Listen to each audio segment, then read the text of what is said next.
Bem-vindos a mais um podcast da Rede Energia, a sua escola prática para o mercado. Eu sou a Fabiola Sena, host desse podcast e uma das cofundadoras da Rede Energia. Hoje nós vamos conversar com o Frederico Freitas, que é engenheiro eletricista por formação, mas atua na estruturação financeira, desenvolvimento e instalação de plantas industriais voltadas para a produção de hidrogênio verde. Sim, hoje o tema é hidrogênio. E além de tudo isso, o Fred também é um dos mentores, apoiadores e professores da Rede Energia. Antes de passar a palavra para o Fred se apresentar, eu vou passar aqui algumas informações sobre a nossa escola. A Rede Energia é a escola de formação contínua para carreiras que precisam compreender tudo sobre mercado e regulação de energia, os segmentos de geração, comercialização, transmissão e distribuição. A Rede possui 3 produtos de capacitação: a assinatura anual, cursos avulsos com experts do mercado e cursos em company. Te convidamos a seguir a Rede Energia na sua plataforma de streaming de podcast favorita, mas também no LinkedIn, Instagram e no Telegram para ficar por dentro de todo o nosso conteúdo disponibilizado gratuitamente. Tudo isso você encontra no site da Rede, redenergia.net. Lembrando que hoje, novembro de 2022, nossa assinatura anual está com mais de 150 horas e todos os meses novos conteúdos são incluídos. Fred, agora depois desse pequeno comercial, vou pedir para você se apresentar e na sequência a gente já começa o nosso bate-papo. Ô, Fabiola, muito obrigado pela oportunidade, muito obrigado pelo convite. É uma satisfação enorme estar aqui falando para você e para o público, uma audiência super qualificada, que é o público da Rede Energia, né? Conforme você falou, eu sou graduado em Engenharia Elétrica, tenho aí 22 anos de trajetória profissional, e hoje eu estou à frente do desenvolvimento de projetos pela H2 Verde S.A., uma empresa brasileira desenvolvedora de projetos de hidrogênio verde, e também atuo na pauta setorial como colaborador da Secretaria de Hidrogênio Verde do INEL, o Instituto Nacional de Energia Limpa. Falar de hidrogênio é uma satisfação enorme, porque é o vetor da transição energética. Nós temos aí um potencial gigantesco, inúmeras oportunidades. E esse é o motivo da minha satisfação e da minha alegria ao receber esse convite. Muito obrigado. A satisfação é nossa, Fred. Você está desde o início aqui apoiando o nosso projeto e o tema de hidrogênio é um tema que todo mundo fala, né? Eólica, offshore e hidrogênio, o pessoal adora ouvir. E aí eu já queria começar do começo mesmo, né? Então, para nossa audiência, que nem todo mundo sabe o que é esse hidrogênio verde que tanto se fala e por que todo mundo comenta e ele está tão importante no cenário global. Vamos lá, Fabiola. Hidrogênio, o mundo já conhece o hidrogênio há muito tempo, né? A gente, posso dizer aí, há mais de 100 anos o mundo já conhece o hidrogênio. Hoje o hidrogênio é usado largamente para processos industriais, produção de fertilizantes, refino de combustíveis. Entretanto, esse hidrogênio hoje é o que a gente chama de hidrogênio cinza. É um hidrogênio produzido com origem de combustível fóssil e que tem altas emissões de CO2, né? Para você ter uma ideia, Fabiola, 1 quilo de hidrogênio cinza lança na atmosfera 10 quilos de gás carbônico. E pelos desafios climáticos que nós temos pela frente, os acordos internacionais, principalmente o Acordo de Paris, nós precisamos dar um encaminhamento para a redução das emissões de CO2 para que a gente tenha aí um mundo sustentável. Isso não é nenhum discurso fantasioso. O verão europeu mostrou isso para a gente. Nós tivemos temperaturas acima de todos os limites registrados, né? Tivemos uma questão muito interessante.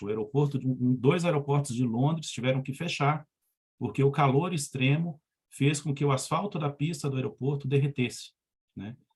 Então, a gravidade dos eventos climáticos e a intensidade tem demonstrado aí essa urgente necessidade.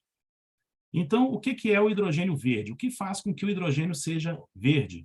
Ele é verde quando ele é produzido sem emissão de gás carbônico. Isso significa utilizar energia renovável, né, e eletrólise da água, que é a rota hoje livre de qualquer emissão. Temos outras soluções também pela reforma do biogás e uso de biomassa, né? Entretanto, elas têm pequenas emissões, mas, evidentemente, são bem melhores do que as emissões do uso de combustível fóssil, né? E aí, por que que o mundo, de repente, começa com essa ferveção, essa loucura que você abre a internet, abre a mídia, vai procurar informações sobre hidrogênio, e todo mundo falando do hidrogênio verde, enfim. Basicamente, eu até escrevi, no início desse ano, um texto para o blog da Rede Energia, colocando o tripé que vai sustentar o hidrogênio verde, né? Esse tripé, basicamente, são os acordos internacionais, né, para o Acordo de Paris, principalmente, pelas metas climáticas. Coloquei a questão que envolve os avanços tecnológicos. Por quê? Produzir hidrogênio pela eletrólise demanda muita energia, e essa energia tem um custo, né? E, evidentemente, esse alto custo fazia com que o hidrogênio verde fosse inviável. Entretanto, hoje, os avanços tecnológicos permitiram que a gente consiga gerar energia renovável a um preço baixo. Então, eu posso dizer que o segundo ponto que eu estou colocando aqui é exatamente o desenvolvimento tecnológico que permitiu o desenvolvimento de energia renovável a um custo competitivo. E isso viabilizou aí a produção do hidrogênio verde do ponto de vista comercial. Do ponto de vista técnico, já sabemos que é viável.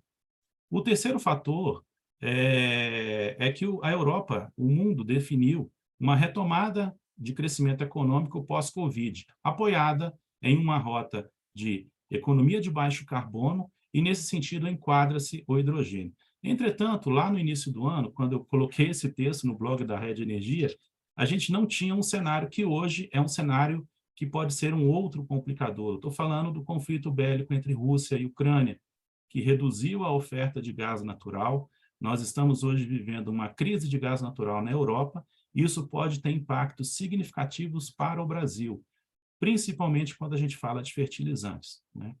Então, na verdade, todo esse cenário de avanço tecnológico, acordos climáticos, retomada econômica e conflito bélico Rússia-Ucrânia faz com que o mundo precise de um novo vetor energético, um vetor energético que promova uma economia de baixo carbono, e o hidrogênio verde, sustentável, renovável, se encaixa perfeitamente nessa nova demanda global. É isso que está fazendo com que o hidrogênio fique tão em evidência e um assunto tão forte, tão tratado na mídia, como a gente tem visto aí nos últimos tempos.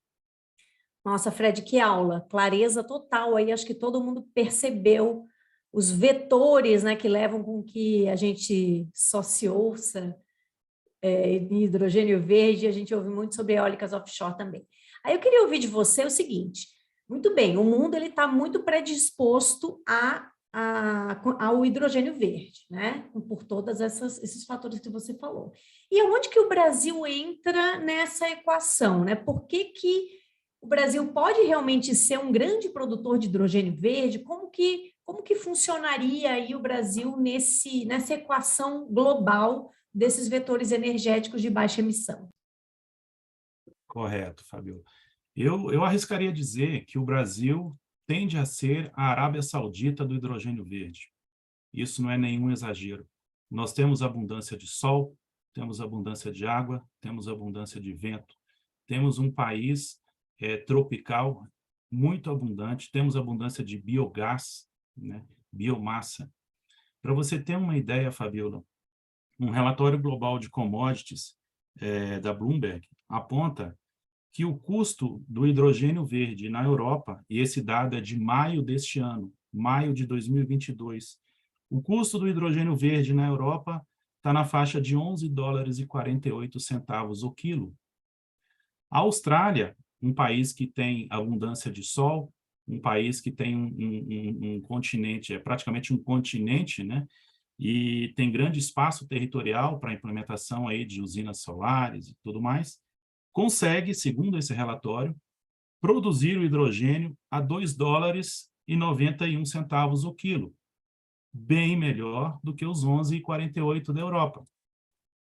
O Brasil aparece nesse relatório com um potencial de produzir hidrogênio a $1,50 o quilo. Então, não é nenhum tipo de megalomania dizer que o Brasil é a Arábia Saudita do hidrogênio verde. Nós temos condições de produzir o hidrogênio verde mais barato do mundo. Basta que tenhamos visão de futuro e que tenhamos aí condições de orquestrar o nosso posicionamento nesse cenário global, nesse novo jogo que está sendo jogado pelos países em desenvolvimento e pelos países desenvolvidos que estão buscando formas de descarbonizar as suas economias. Fred, uma dúvida. Quando a gente pensa em setor elétrico, né, por exemplo, a gente sabe mais ou menos quem é o típico investidor, o player, né, que a gente fala, né? E no caso do hidrogênio, quem é o típico investidor, né, o perfil desse produtor de hidrogênio verde?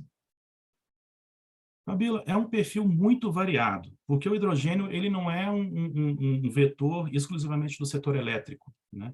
É um perfil muito variado. Eu posso citar, por exemplo, a Shell, uma petroleira, desenvolvendo projetos de hidrogênio verde no Porto do Açu, né? Então, o que fica muito claro nisso? Ela sabe que o petróleo vai ser uma questão de tempo para que ele tenha um substituto. Então, a Shell resolveu, né? Não só a Shell, praticamente todas as grandes indústrias do setor de petróleo estão, de alguma forma, colocando os seus pés no mercado de hidrogênio para ter uma participação e uma fatia nesse mercado, né? Então, aí falamos de petroleira. Outra questão, a maior produtora, o grande player de hidrogênio da Austrália, que inclusive hoje está presente no P100, por exemplo, é a Fortescue, é uma empresa australiana. O principal business da Fortescue, adivinha qual é? Mineração e siderurgia. Olha só, uma empresa de mineração e siderurgia ingressando em um novo mercado de vetor energético. Então, perceba, falamos do setor de petróleo, falamos do setor de mineração e siderurgia. E para não deixar o setor elétrico de fora também, né, nós temos, por exemplo, a EDP, do setor elétrico, que também está desenvolvendo plantas voltadas para hidrogênio. Inclusive, a primeira planta que vai entrar em operação no P100 é uma planta da EDP, né? Ainda falando sobre outros business, outros mercados, a Unigel anunciou recentemente um grande projeto de fertilizantes. A Unigel é uma empresa de fertilizantes, um grande projeto de hidrogênio na Bahia, né? Então, o que eu quero dizer com isso? O hidrogênio ele é muito maior do que um setor específico, ele é um vetor global. Ele tem infinitas aplicações, utilizações, e por conta disso fica difícil você carimbar de que vai ser tal setor que vai dominar o hidrogênio. Não, a gente está amadurecendo esse mercado e vários players, eu arrisco dizer que players que a gente ainda não conhece, entrarão nesse jogo e entrarão com muita vontade de se posicionarem de forma competitiva.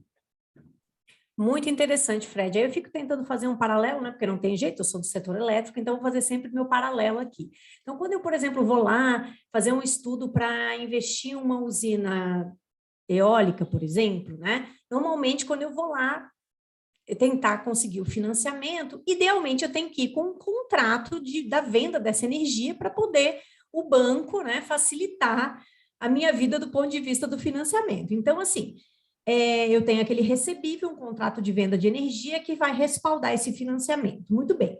Aí eu fiquei curiosa no caso de uma planta de hidrogênio verde. Eu vou lá ser um investidor, vamos imaginar uma empresa, por exemplo, uma petroleira, vou desenhar aqui, planejar a minha planta. E eu imagino que, da mesma forma, essa produção desse hidrogênio verde eu tenho que vender, obviamente, né? Então, quem é o típico perfil desse comprador, desse usuário do hidrogênio verde? Você já deu duas pistas aí, né? Fertilizantes e siderurgia, mas tem mais alguém? Quem são esses típicos? Daí a gente não está falando mais dos investidores, está falando dos compradores, usuários dessa molécula. Quem são? Ah, maravilha, maravilha, Fábio. Esse é um grande dilema, né? Antes de começar a responder a sua pergunta, eu queria só fazer um detalhamento aqui, que para vencer esse desafio, né, é o famoso desafio que vem primeiro o ovo ou a galinha, a Alemanha já deu um passo nesse sentido. A Alemanha lançou o mercado H2 global, E o que acontece? O governo alemão está fazendo contratos futuros de compra de hidrogênio verde exatamente para fomentar este mercado, fomentar essa indústria. O que significa? Você ingressa no leilão, vence o leilão, e com esse contrato, que ele é lastreado pelo governo alemão, você consegue fazer o Project Finance e colocar a sua planta de pé, né? Evidentemente, o hidrogênio ainda não tem uma rota clara de transporte, por isso, a Alemanha está colocando a possibilidade de receber amônia, o hidrogênio em forma de amônia, metanol e combustível sustentável de aviação. São as 3 formas iniciais que eles podem receber a commodity, né? E é bem agressivo. O primeiro leilão vai acontecer outubro ou novembro deste ano, tá? Com entrega a partir de janeiro de 2025. Então, usando um conceito aí de setor elétrico, a Alemanha está fazendo um contrato A-2. Agora, imagine você colocar uma planta de produção de hidrogênio no intervalo de A-2, né? Com toda essa burocracia que a gente é acostumado aqui no Brasil, envolvendo licenciamento ambiental, obtenção disso, daquilo, daquele documento.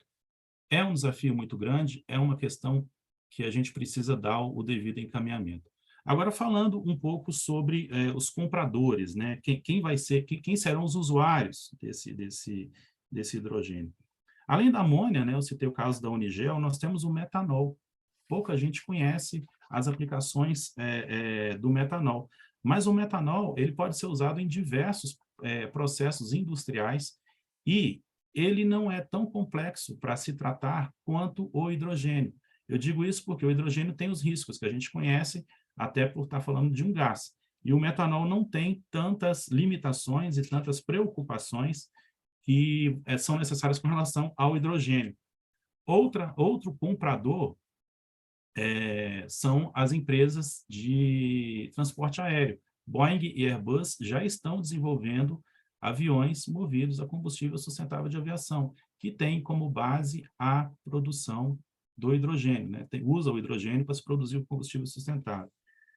Falando um pouquinho dos usuários, eu vejo que a gente já está vivendo a primeira onda de quem vai usar hidrogênio.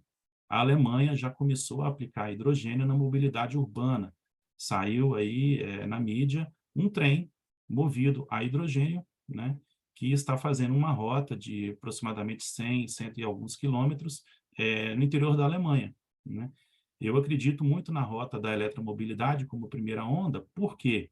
Porque nós já temos tecnologia muito desenvolvida, tanto de célula de combustível, já temos veículos funcionando na célula de combustível. Então, o mercado já está pronto, já existe a forma de utilização está bem clara. Na segunda onda, eu vejo que o hidrogênio vai ser muito demandado para a produção de fertilizantes, produção de metanol, né? O metanol ele pode ser usado em farmacêuticos, pesticidas, solventes, silicone industrial, né? E uma terceira onda, que eu acredito que não vai demorar muito, é o setor de siderurgia, indústria de vidro, cimento e cerâmica. Por que eu coloco eles na terceira onda, apesar de serem altos emissores de CO2? Porque é preciso ajustar os processos industriais. Você precisa fazer um ajuste fino dos processos industriais para que o hidrogênio tenha lugar na produção dessas commodities. Então, isso demanda tempo. Eu estimo aí que a gente vai começar a discutir isso e a desenhar esses processos no espaço de 3 a 5 anos. Muito interessante, Fred. Eu até estava acompanhando outro dia a Boston Metal, né, que é uma das produtoras aí do chamado aço verde, né, e é uma siderúrgica que ainda não está em escala industrial, comercial, mas eles já estão estudando a transformação do processo de fabricação do minério, do aço a partir do minério de ferro, justamente usando o hidrogênio. Isso que você falou é muito interessante, porque até com essa profusão de startups e tecnologias, né, a gente pode estar aí com essa sua terceira onda que você comenta, ela pode já estar funcionando de forma exponencial e a gente não consegue nem acompanhar, né? Então, pode ser que essa terceira onda venha muito forte e mais rápido do que a gente imagina. É muito interessante, porque quando a gente fala de hidrogênio, é o que você falou, a gente vai além do que é puramente o mercado de hidrogênio. Você está falando em muitos processos industriais, né? Então, é muito interessante isso. Muito legal. Essas ondas, Fabiola, o que acontece? Eu estou falando em ondas aqui, não necessariamente elas estão seguindo de forma serial. Essas ondas estão acontecendo de forma paralela, porque a disrupção tecnológica é muito grande. Ao mesmo tempo em que existe uma linha de pesquisa voltada, por exemplo, para a célula de combustível, ou para polímeros que são utilizados em eletrolisadores de membrana, ao mesmo tempo em que você tem um pesquisador numa bancada tratando essa questão, nós temos pesquisador em outra parte do mundo tratando em paralelo de processos industriais de siderurgia. Então, essas ondas aqui, a gente precisa ter uma visão de que elas estão correndo em paralelo, não em série. Muito bom.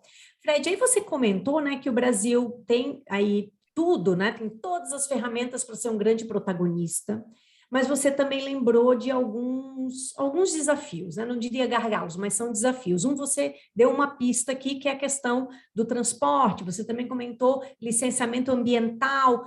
Quais são os desafios? Se você puder dar aí um resumo de quais são esses desafios para que o Brasil realmente seja esse protagonista, esse líder no hidrogênio verde. São imensos, Fabiola. Só para você ter uma ordem de grandeza, a Europa, para conseguir ter a sua demanda de hidrogênio verde atendida, a Europa vai precisar de 3.350 gigawatts de potência adicionada para a produção de hidrogênio verde, até 2050. É evidente que a Europa não consegue adicionar toda essa energia por limitações territoriais e por questões de... A Europa não tem abundância de sol e vento como o Brasil. As estimativas apontam que a Europa consegue adicionar somente 20% desses 3.350 gigawatts. O restante ela vai ter que buscar fora do continente. Vamos fazer um exercício simples para você ter uma visão do tamanho dessa grandeza e do que nós temos pela frente. Suponhamos que o Brasil resolva se comprometer a produzir 10% dessa demanda. Então, o Brasil precisará adicionar, em 28 anos, 335 gigawatts de potência em sua matriz elétrica. Atualmente, nós temos 184 gigawatts de potência na nossa matriz. Demoramos 100 anos para construir 184 gigawatts de potência. Teremos que adicionar 335 gigawatts nos próximos 28 anos, se quisermos atender 10% da demanda da Europa. É muita coisa, é muita coisa. E isso mostra o tamanho do desafio. Eu entendo que esse desafio começa, primeiro, nós precisamos ter uma visão integrada da nossa infraestrutura. Eu estou falando de portos, estou falando de linhas de transmissão, estou falando de gasodutos. Nós precisamos fazer com que a infraestrutura nacional tenha toda a robustez necessária para suportar esse crescimento, que, como vimos, é gigante, né? Nós precisamos, um outro desafio muito grande, é o Brasil desenvolver uma cadeia de fornecedores, para que a gente não dependa de fazer importação de equipamentos e de produtos lá de fora. Nós estamos vivendo isso hoje no mercado solar, né? Muita gente com dificuldade de importar módulos fotovoltaicos da China, principalmente. Isso vai acontecer com o hidrogênio, porque a indústria não está preparada para atender a demanda de eletrolisadores, por exemplo, né? E aí, quando você tem uma demanda reprimida, você começa a ter aí atraso em projetos, né? Outro desafio gigantesco, nós precisamos promover a formação e a capacitação de brasileiros para trabalhar disso, para que a gente não fique dependente de mão de obra estrangeira. Se a gente não formar no Brasil profissionais para atuar nesse mercado, vamos ter um problema sério de mão de obra, né? Vou falando um pouco do ponto de vista de investimento. É um mercado que vai demandar investimentos altíssimos. O investidor só coloca o dinheiro onde ele tem segurança. E essa segurança se traduz em marcos regulatórios, segurança jurídica para o investidor colocar o dinheiro e saber que ele vai ter o retorno financeiro daquele investimento que ele está fazendo, né? Nesse sentido, é fundamental a gente começar o debate do PL 725, que está no Senado Federal, que é o primeiro texto, a primeira proposta legal sobre a regulamentação do hidrogênio verde.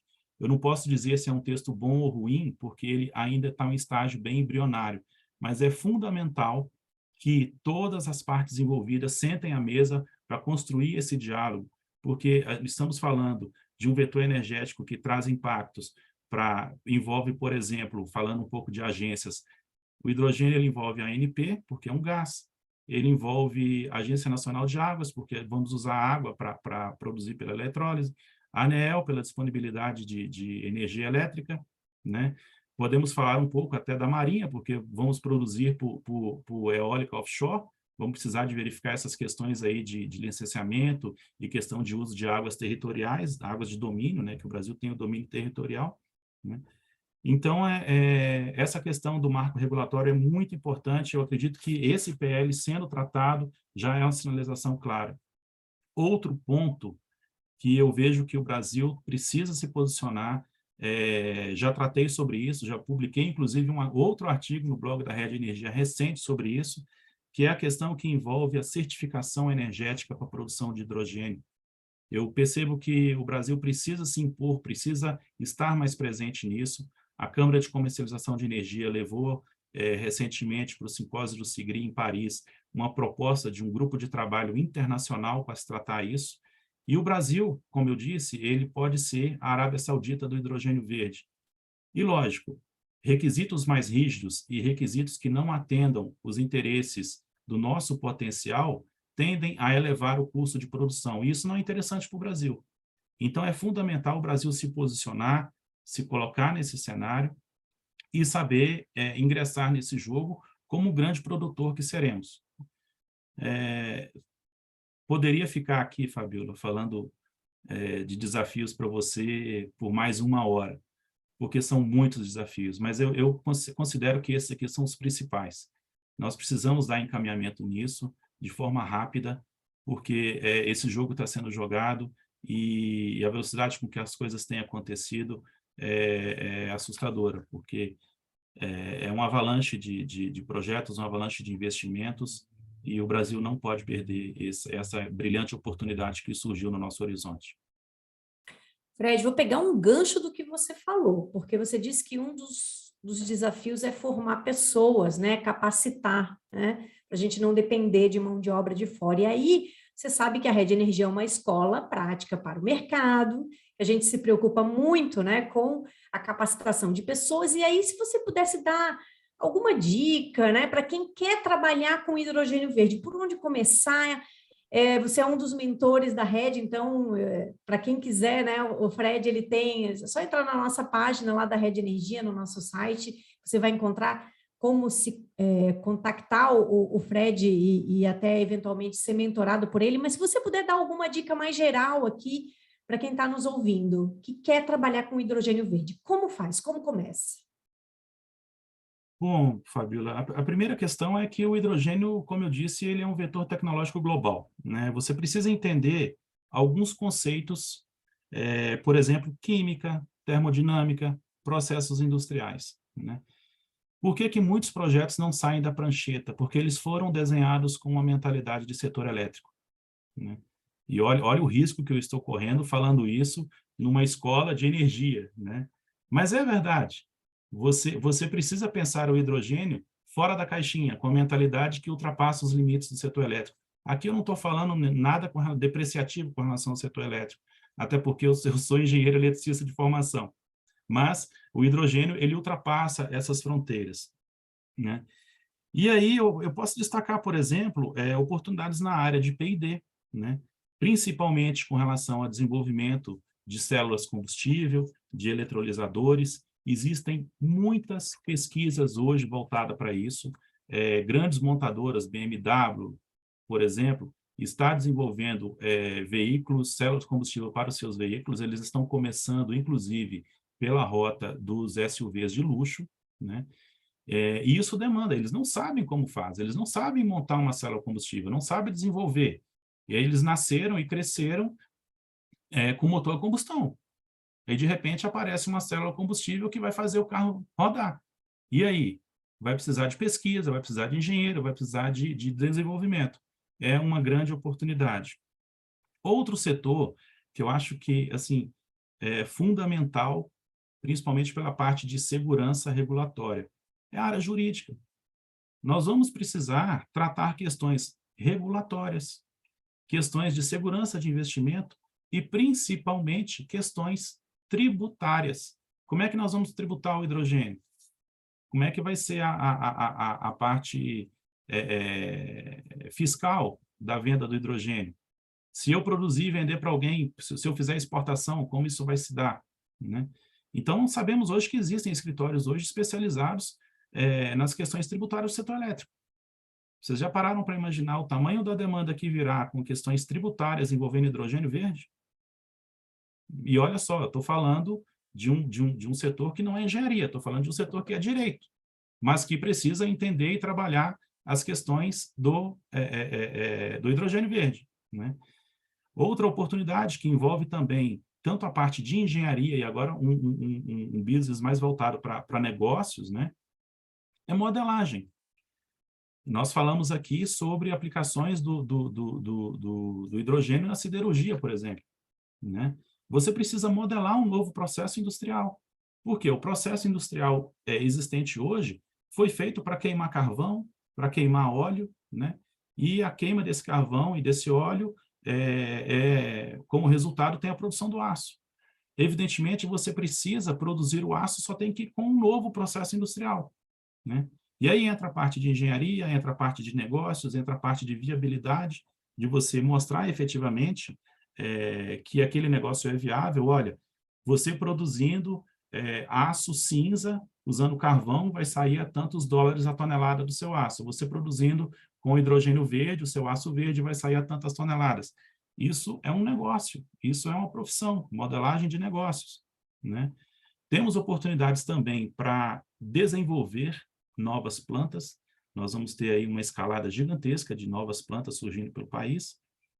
E uma outra questão que envolve segurança, que é exatamente a operação e manutenção, que é completamente diferente de você construir e montar uma planta de hidrogênio. E, nesse sentido, quem tem uma pegada mais voltada para a área de operação e manutenção pode buscar aí qualificação e conhecimento para ser um expert em operação e manutenção de plantas de hidrogênio.